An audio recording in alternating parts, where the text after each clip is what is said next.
प्यारे दोस्तों, ज़िंदगी कहती है कि दुनिया में सब कुछ सीखने के लिए सब कुछ है। कोचिंग सेंटर है, किताबें हैं, गुरु है और भी बहुत कुछ है। लेकिन व्यक्ति को जितना ज़िंदगी सिखा सकती है उतना कोई भी नहीं सिखा सकता। और उसे यूँ भी कह सकते हैं कि जितना व्यक्ति अपनी ज़िंदगी से सीख सकता है उतना किसी और से नहीं। ज़िंदगी कहती है कि व्यक्ति बहुत कुछ चाहता है, बहुत कुछ पाता है और चाहा हुआ बहुत कुछ छूट जाता है। अब जो छूट गया उसे मिला नहीं, इसके लिए वह स्वयं को जिम्मेदार नहीं मानता है बल्कि दूसरों को वह भाग्य को दोषी ठहरा देता है। जबकि वास्तविकता तो यह होती है कि अपनी शक्ति, संयम और प्रतिभा की कमी से उसे वह नहीं मिला।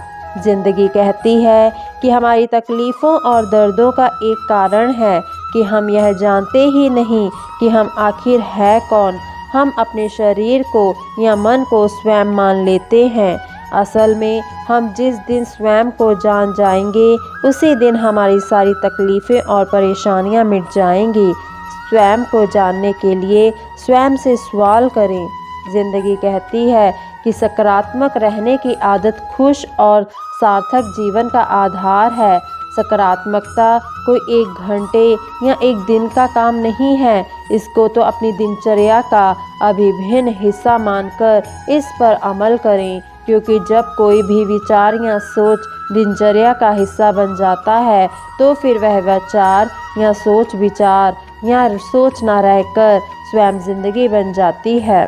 जिंदगी कहती है कि यदि आपकी सोच नकारात्मक है तो यह एकदम से बदलने की बजाय धीरे धीरे बदली है। इसमें सबसे पहले आप स्वयं से बातचीत करना शुरू करें, क्योंकि जब आप खुद की आदतों पर स्वयं से बातचीत करेंगे तो उनमें बहुत जल्द परिवर्तन आएगा। क्योंकि इससे आप स्वयं को और दूसरे लोगों को कोसना बंद कर देंगे। जिंदगी कहती है कि संगति का बहुत प्रभाव पड़ता है व्यक्ति की ज़िंदगी पर। यह भी कहा जाता है कि यदि किसी के बारे में जानकारी लेनी है तो सबसे पहले उसके मित्रों को देख लिया जाए, उसकी संगत जिन लोगों से है उनको देख लिया जाए। सकारात्मक लोगों के साथ से ज़िंदगी सार्थक होती है और नकारात्मक लोगों के साथ से निरर्थक।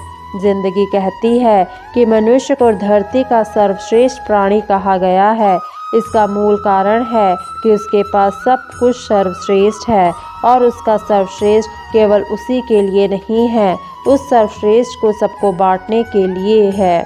यदि वह अपना सर्वश्रेष्ठ सबको देगा तो फिर उस सर्वश्रेष्ठ में कोई गुण वृद्धि होकर उसके पास आएगा। जिंदगी कहती है कि जब आप स्वयं ही अपनी क्षमताओं पर, योग्यताओं पर विश्वास नहीं करते हैं तो फिर दूसरे लोग आपकी क्षमताओं और आप पर कैसे विश्वास करेंगे। ऐसे में आप परिवार पर विश्वास करें, अच्छी बात है, सब पर विश्वास करें, अच्छी बात है, लेकिन सबसे पहले स्वयं पर विश्वास करें, यह सबसे अच्छी बात है। दोस्तों, क्या आपको पता है भगवान की पसंद क्या है? भगवान को कौन लोग पसंद हैं? गीता में भगवान श्री कृष्णा ने कहा है कि मुझे सम रहने वाले लोग सबसे ज़्यादा पसंद हैं।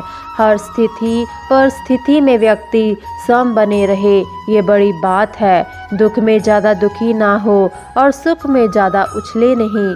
सुख दुख, मान अपमान, जय पराजय, खोना पाना, आना जाना, हानि लाभ तो लगा ही रहेगा जीवन में।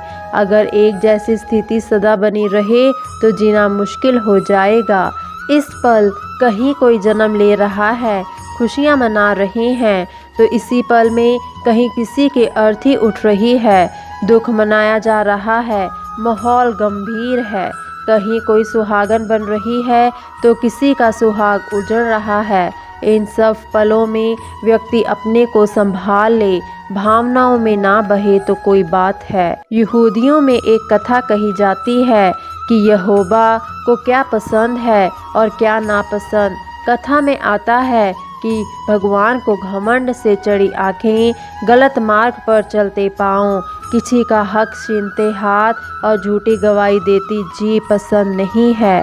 उसको सदमार्ग पर चलते पाँव, सेवा व सहयोग करते हाथ, मधुर व हितकरी वाणी बोलती जीभ, उल्लास उत्साह से भरा हृदय, शांत मस्तिष्क, चेहरे पर प्रसन्नता के भाव और होठों पर मुस्कान पसंद है। लेकिन ये सब है बड़ी महंगी और महंगी चीज़ों के लिए कीमत चुकानी पड़ती है। ये किताबों में पढ़ने से या खाली पीली कहने सुनने से नहीं आ जाएगा। आपके पास ये आएगी किसी ज्ञानी ध्यानी का संग करने से, सात ग्रंथों का अध्ययन करने से, सत्संग में जाने से। मानव जन्म मिलना सौभाग्य और सद्गुरु का मिलन परम सौभाग्य की बात है। जीवन में अगर संत है तो फिर सदा ही बसंत है।